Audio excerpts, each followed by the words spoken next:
សួស្តីបងប្អូនទាំងអស់គ្នាហ្នឹងហើយរីករាយឆ្នាំថ្មីពីប្រទេស New Zealand ហ្នឹងហើយបងប្អូនទាំងអស់គ្នាហ្នឹងហើយខាងបងចូលឆ្នាំហើយឬនៅខាងខ្ញុំចូលឆ្នាំថ្ងៃហ្នឹងហើយតែ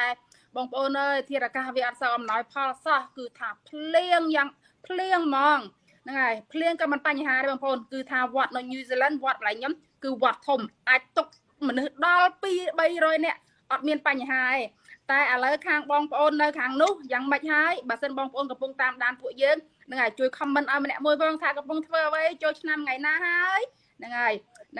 អូនចិន្តាជួយណែនាំខ្លួនផងស្ដីឆ្នាំថ្មីពីខាងបបប្រយ៉ងពីបិចកាណាដាហើយខ្ញុំដូចគ្នាចានៅខាងនេះគឺអាកាសធាតុល្អថ្ងៃនេះល្អស្អែកបានភ្លៀងបងហើយ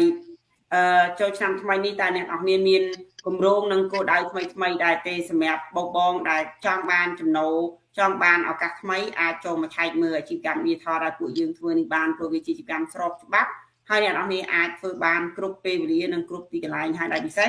បើសប្តាហ៍ថ្ងៃធ្វើការនឿយហត់ហើយចង់ផ្ដល់ឱកាសឲ្យខ្លួនឯងធ្វើការដែលងាយស្រួលជាងមុនដូចគ្នានឹង build business មួយដែលជារបស់ខ្លួនឯងចាអាច reach out មកពួកយើងចាស្របពេលនឹងចូលឆ្នាំថ្មីហើយបានឱកាសថ្មី build អាជីវកម្មមួយដែលជារបស់ខ្លួនឯងដូចគ្នាចូលបងណាវីចូលឆ្នាំថ្មីបងជម្រាបសួរបងប្អូនHappy New Year ឆ្នាំថ្មី2026សម្រាប់នាងខ្ញុំគឺឆ្នាំថ្មីហ្នឹងក៏ជូនពរបងប្អូនទាំងអស់គ្នា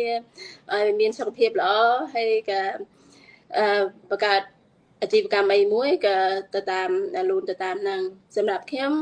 ណាវីរស់នៅប្រទេស New Zealand ហើយរាល់ថ្ងៃក៏មានកូន3នាក់ហើយក៏ម្ចាស់អាជីវកម្មដូចគ្នាចាសម្រាប់ខ្ញុំពេលដែលខ្ញុំចាប់ផ្ដើមអាជីវកម្មមួយនេះគឺគេហៅថាខ្ញុំគេហៅថាសង្ឃឹមថាថ្ងៃអនាគតរបស់ខ្ញុំគឺខ្ញុំ build legacy ឲ្យកូនកូនដូចជាខ្ញុំចាប់ផ្ដើមអាជីវកម្មមួយនេះគឺគេហៅថាផ្ដោតទៅលើខយជួយអេតទៅចាបងផ្ដោតទៅលើក្តីសង្ឃឹមផ្ដល់ business មួយដែលជា legacy ឲ្យកូនហើយចុះបងមានក្តីសង្ឃឹមក្តីសម័យអីទៀតសម្រាប់ការចូលចាប់ផ្ដើមអាជីវកម្មនេះបងក្តីសម័យរបស់ខ្ញុំគឺគេហៅថាខ្ញុំចង់បានពេលវេលាសម្រាប់ក្រុមគ្រួសារហើយក៏ពេលវេលាសម្រាប់កូនដូចគ្នាម្ល៉េះហើយក៏ខ្ញុំចាប់ផ្ដើមអាជីវកម្មមួយនេះគឺហើយខ្ញុំក៏សង្ឃឹមថាបងទាំងអស់គ្នាដែលមើលការ live របស់ពួកយើងហើយក៏ឲ្យឱកាសខ្លួនឯងឆ្នាំថ្មីចាប់ផ្ដើមអ្វីជាថ្មីហើយក៏សង្ឃឹមថាអ្នកម៉ាក់ដូចជាខ្ញុំដែលមានកូនទូចហើយគាត់ក៏ចង់ចាប់ផ្ដើមឆ្នាំថ្មីហ្នឹងហើយក៏គេហៅថាសុខភាពល្អហើយជូនពរបងប្អូនទាំងអស់គ្នានិយាយឲ្យឆ្នាំថ្មីហេងទាំងអស់គ្នាចាឥឡូវប្រត់ទៅលើបងសូដាលីនចាជំរាបសួរបងប្អូនព្រមទាំងប្រិយមិត្តទាំងអស់ដែលនៅកំពុងតែតាមដាននៃការ live របស់ពួកយើងខ្ញុំចាព្រមទាំងប្រជាជនខ្មែរយើងទូទាំងសកលលោកចាគ្រប់ប្រទេស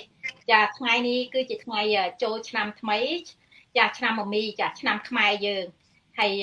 ថ្ងៃនេះដែរខ្ញុំអត់មានអ្វីទេក្រៅពីលើកដៃជូនពរបងប្អូនក្រុមគ្រួសារព្រមទាំងញាតិមិត្តទាំងអស់ទាំងបងប្អូននៅក្នុងកូនឡាយនេះផងព្រមទាំងបងប្អូនយើងដែលជាម្ចាស់អាជីវកម្ម Digital Online នេះផងព្រមទាំងប្រជាជនទូទាំងសកលលោកនេះផងដែរចាមិនត្រឹមតែជនជាតិខ្មែរគ្រប់ជនជាតិចាសូមឲ្យជួបតែសេចក្តីសុខភាពល្អអាយុវែងសូមឲ្យសន្តិភាពចូលមានដល់ពិភពលោកទាំងមូលចា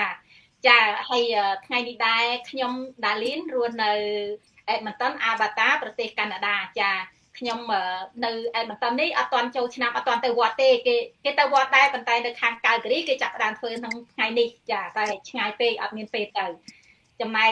ក្រុង Edmonton ខ្ញុំតតែអាទិត្យក្រោយថ្ងៃទី17 18ចាបានគេធ្វើចាថ្ងៃនោះទៅខ្ញុំបានទៅវត្តហើយថ្ងៃនេះដែរខ្ញុំក៏មិនមានពីអី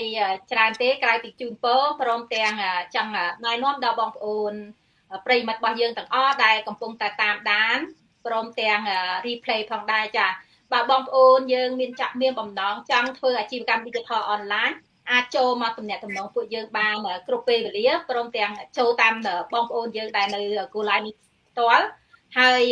ចំពោះអាជីវកម្ម digital online នេះគឺជាអាជីវកម្មមួយដែលយើងអាចធ្វើបានមិនថាការងារបើយើងមានការងារ full time job ឬក៏ part time job ក៏យើងអាចធ្វើបានដែរពីព្រោះយើងមិន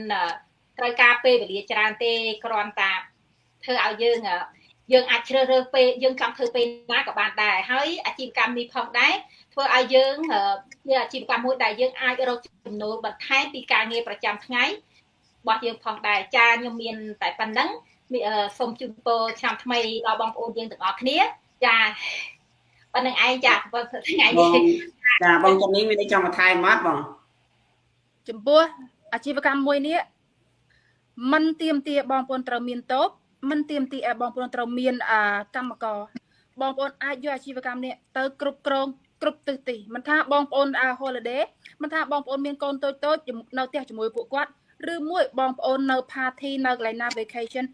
អាចធ្វើបានទាំងអស់បើសិនបងប្អូនចង់ឲ្យឱកាសខ្លួនឯងដែលថាអាជីវកម្មណាមួយដែលគេចង់និយាយថា freedom more flexibility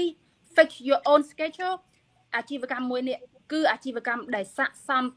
សម្រាប់អ្នកម៉ាក់ដែលថាសម័យឥឡូវដែលគេនិយាយថាមេដាដៃ100យើងអាចយកគួបផ្សំមិនថាពេលយើងតាណាទេបងប្អូនអើយអាជីវកម្មនេះជួយច្រើនមែនតើបងហើយក៏ផ្ដល់ឲ្យបងប្អូនថវិកា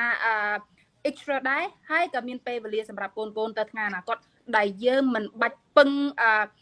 មិនបាច់ចាំទៅដល់65ឆ្នាំចូលនិវត្តន៍អាជីវកម្មនេះឲ្យបងប្អូនសម័យថាយើងអាចចូលនិវត្តន៍មុន65ឆ្នាំជាក់ស្ដែងខូចច្បាស់ខ្ញុំនៅកាណាដាដែលគាត់កំពុងនៅលើអេក្រង់នេះគឺគាត់ចូលនិវត្តន៍តាំងពីគាត់វ័យក្មេងគាត់អាយុ30ជាងគាត់អាចចូលនិវត្តន៍បានចុះហេតុអ្វីដែលបងប្អូនកំពុងតាមដានហេតុអីមិនឲ្យឱកាសខ្លួនឯងថាគេធ្វើបានយើងធ្វើបានតែសូមបញ្ជាក់ថាអាជីវកម្មអនឡាញវាអត់មានដូចគ្នាទេបងប្អូនកុំយកអាជីវកម្មរបស់ពួកខ្ញុំ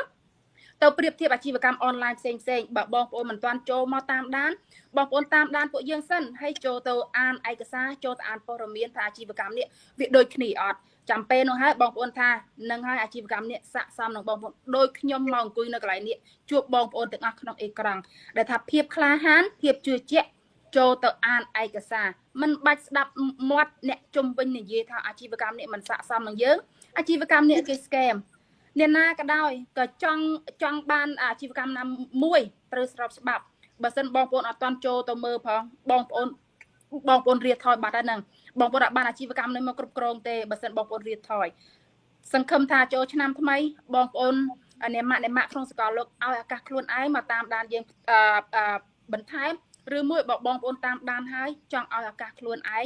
បងប្អូនកុំភ្លេច reach out មកពួកយើងក្នុងអេក្រង់នេះពួកយើងនឹងរីករាយជួយបងប្អូន guide step by step ទៅឲ្យខ្លាយជាម្ចាស់អាជីវកម្មដោយពួកយើងនៅក្នុងអេក្រង់នេះសង្ឃឹមជួបបងប្អូននៅក្នុងធីមបន្ទាប់ហ្នឹងហើយ